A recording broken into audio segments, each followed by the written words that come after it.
اللہ رب العالمین نے اپنی صفت کا خود اعلان فرمایا، وَمَنْ أَصْدَقُ مِنَ اللَّهِ قِيلًا، کون ہے رب سے زیادہ صادق؟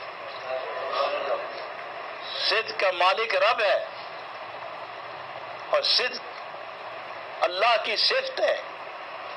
تو فرمایا جہاں جہاں یہ صدق غالب ہوتا جائے گا وہ ذات اسی صفت سے موصوف ہوتی چلی جائے گی۔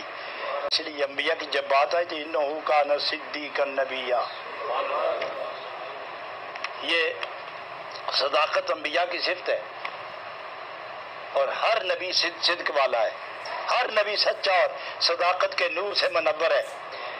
تو جو جتنا بلند ہے اس کو اتنا ہی صدق ملا ہے، جو جتنا بلند ہے اس کو اتنا ہی صدق ملا۔ آپ دیکھیں کہ سب سے بڑے مرتبے والا ذات کون ہے؟ جناب نبی اکرم صلی اللہ علیہ وسلم۔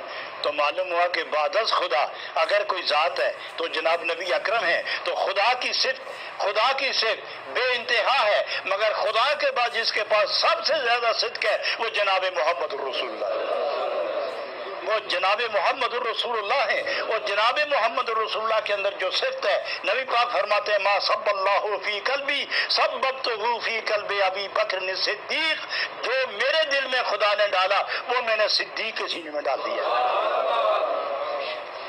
تو گویا خدا سب سے بڑا صدیق، اور اس کے بعد نبی اکرم صادق، سب سے بڑا صادق رب، اس کے بعد سب سے بڑا صادق جناب محمد الرسول اللہ، اور نبی پاک کے بعد سب سے بڑا صادق نبی پاک کی امت میں نہیں ساری خلق میں جناب صدیق اکبر رضی اللہ تعالی عنہ۔